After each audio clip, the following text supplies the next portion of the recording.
शङ्कर जय जय शङ्कर हर हर शङ्कर जय जय शङ्कर हर हर शङ्कर जय जय शङ्कर हर हर शङ्कर पालय माम्.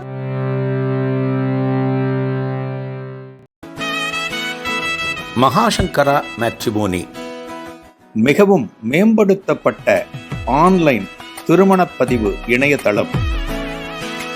இந்த இணையதளத்தில் பதிவு செய்வது மிகவும் எளிது. பதிவு செய்யுங்கள், பிறகென்ன கெட்டிமேளம்தான்.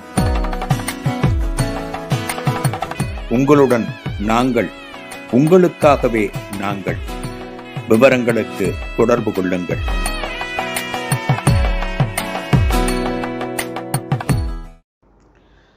ஸ்ரீ குருபியோ நமக. ஓம் காஞ்சிவாசாய வித்மஹே சாந்தரூபாய தீமஹி தன்ன சந்திரசேகரேந்திர பிரச்சோதியாத். எல்லாருக்கும் நமஸ்காரம். மகாபிரிவா மகிமை அனுபவத்தில்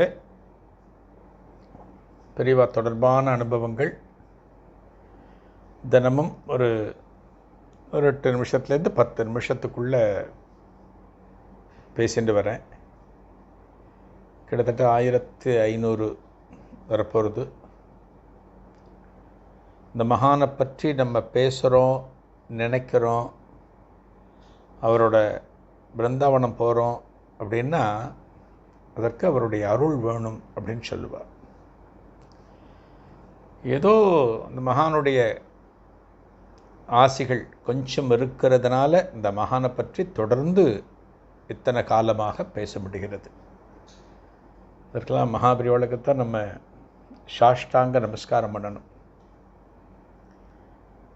மகாபிரிவாளை பற்றி நம்ம எத்தனையோ விஷயங்கள் பார்த்தாலுமே மகானோடு பிரிக்க முடியாத விஷயங்கள் அப்படின்னா 2 விஷயம் சொல்லுவோம். ஒன்று வேத சம்ரக்ஷணம், இன்னொன்று கோ சம்ரக்ஷணம்.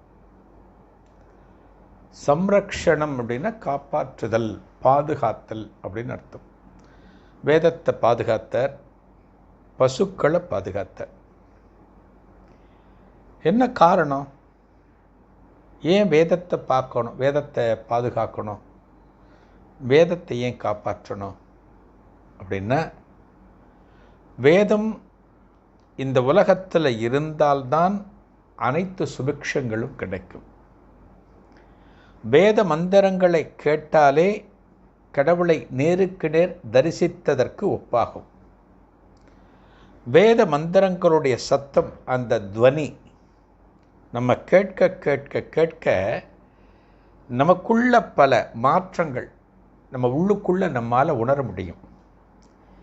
இப்போ சில பேர் கிரகத்தில் பார்த்தோம் அப்படின்னா காலங்காலத்தால் ஒரு ருத்ரம் சபகம் இதெல்லாம் ஒரு CD வடிவில் போட்டு விடுவார். இந்த வைப்ரேஷன் வீட்டுக்குள்ளே இருக்கு பார்த்தல, அது பாசிட்டிவ் வைப்ரேஷன் பேர். வேத சத்தங்களை எந்த நாளில் நீங்கள் கேட்டாலுமே, எப்போது கேட்டாலுமே உங்களையும் அறியாமல் உங்கள் மனம் ரொம்ப லேசாக இருக்கிறத உங்களால் உணர முடியும். இது வேறு எதுலேயுமே கிடைக்காது. நீங்கள் என்ன சத்தத்தை கேட்டாலும் அதில் ஒரு ஆத்மார்த்தம் கிடைக்காது. இந்த வேதம் எப்போது தோன்றியது அப்படின்னா பல லட்சக்கணக்கான வருடங்களுக்கு முன்னால் தோன்றியது. இந்த வேதத்தில் தான் கடவுளை வணங்குவதற்கு உண்டான மந்திரங்கள், ஒரு ஹோமம் நடத்துவதற்கு உண்டான மந்திரங்கள், பல நல்ல காரியங்கள், அபரகாரியங்கள் எல்லாவற்றுக்கும் உண்டான மந்திரங்கள்லாம் எதில் இருக்குன்னா வேதத்தில் இருக்குது. அந்த வேதத்தை நம்ம சொல்வதன் மூலமாகத்தான் நம்ம நிறைய பலன்களை நம்ம அடைகிறோம். நமக்கு வேதம் சொல்ல தெரியலைன்னா கூட வேதம் சொல்லப்படுகிற இடத்துல நம்ம இருக்கணும், நம்ம உட்காந்துருக்கணும், அதெல்லாம் செவிமடுத்து கேட்கணும். அதனால் பெரியவா வேதம் தழைத்தோங்க வேண்டும் அப்படிங்கிறதுக்காக வேத பாடசாலைகளை அந்த காலத்திலேயே பாரத தேசத்தில் பல இடங்களில் மகாபிரிவா ஏற்படுத்தினார். ரொம்ப கஷ்டப்பட்டார், சும்மா இல்லை. ஒரு வேதம் கற்க ஒரு மாணவனை தயார் செய்வது, ஒரு குடும்பத்திலிருந்து அவனை கொண்டு வருவதுங்கிறது சாதாரண விஷயம் அல்ல. வேதம் எப்போ கற்றுக்கணும்? 25 வயசில் கற்றுக்கிறதா, 30 வயசில் கற்றுக்கிறதா கிடையாது. அவன் குழந்தையாக இருக்கிற போதே, முடித்த உடனே அவன் குழந்தையாக இருக்கிற போது, சிறுவனாக இருக்கிற போதே அவனை கொண்டு வந்து விடுவான். எந்த அப்பா அம்மாவுக்கு மனசு வரும், ஏழ்மை இருந்தாலுமே பையனை படிக்க வைக்கிறதுக்கு வேறு வழிவகை இல்லைன்னா கூட பையனை கண்காணாமல் ஒரு இடத்துல வேதம் படிக்க அனுப்பி வைக்கிறோமேங்கிற அந்த எண்ணம் ரொம்ப கஷ்டமானது. அதனால் பெரியவா வேதத்தை பாதுகாத்தா. ரெண்டாவது கோசம்ரக்ஷணம். பசுக்கள் இந்த தேசத்தினுடைய தெய்வம், காமதேனு அப்படின்னு சொல்கிறோம். பசுவினுடைய உடம்பில் ஒவ்வொரு பகுதியிலும் ஒவ்வொரு தேவதைகள் வசிக்கிறார்கள். அதனால தான் நம்ம வீட்டில் ஒரு நல்ல காரியம் அப்படின்னா கோபூஜை அப்படின்னு பண்ணுறோம். ஒரு கோவிலில் பார்த்தீங்கன்னா கோபூஜை, சுவாமி சந்நிதி திறக்கிறதுக்கு முன்னாடி முதல்ல கோபூஜை பண்ணுவா.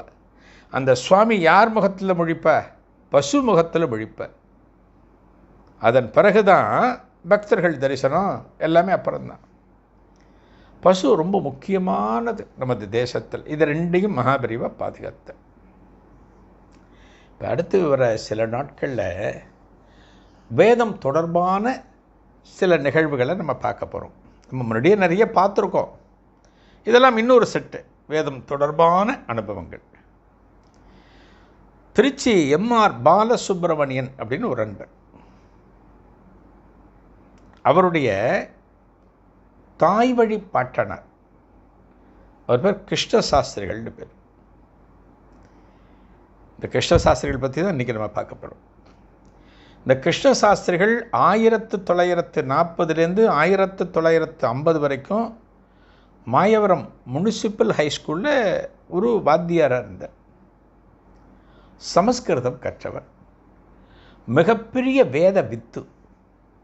தன்னோட கிரகத்திலேயே பல மாணவர்களுக்கு வேதம் தொடர்பான பல பயிற்சிகளை சொல்கிறது, பல பாராயணங்களை சொல்கிறது, இதெல்லாம் தன்னோட கிரகத்தில் நடத்திட்டு வந்தார்.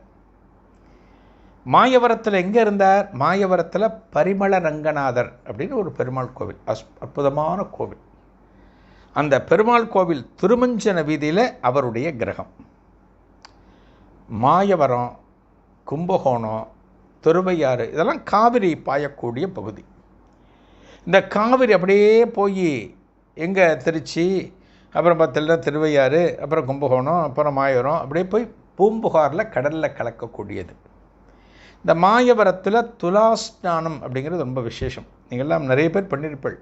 ஒரு ஐப்பசி மாதத்தில் 1ஆம் தேதி ஆரம்பித்து அந்த மாதம் முடிய 30 நாட்களும் துலாஸ்நானம் அப்படின்னு சொல்லுவோம். எத்தனையோ காவிரி பாயக்கூடிய பகுதியில் ஸ்நானம் பண்ணினாலும் மாயவரத்தில் ஸ்நானம் பண்ணுறது விசேஷம்னு சொல்லக்கூடிய தலம், அற்புதமான தலம் மாயவரம். மயூரநாதர் இங்கே இருக்கிற ஈஸ்வரன் பேர். இவர் இந்த பரிமள ரங்கநாதர் கோவில் திருமஞ்சன வீதியில் இருக்கார். மிகப்பெரிய வேத வித்துன்னு சொன்னேன். ஒரு வேதம் கற்ற ஒருவர், வேத பண்டிதர், காஞ்சி மடத்தினுடைய பார்வையில் இருந்து தப்ப முடியாது. இவர் மிகப்பெரிய பண்டிதர், நிறைய வாசிச்சிருக்காருன்னு காஞ்சி மடத்தில் மகாபெரிவாளுக்கு ஒரு தகவல் போகிறது. இதன் தொடர்ச்சி என்ன? நாளைய நிகழ்வில் காணலாம். நன்றி, வணக்கம்.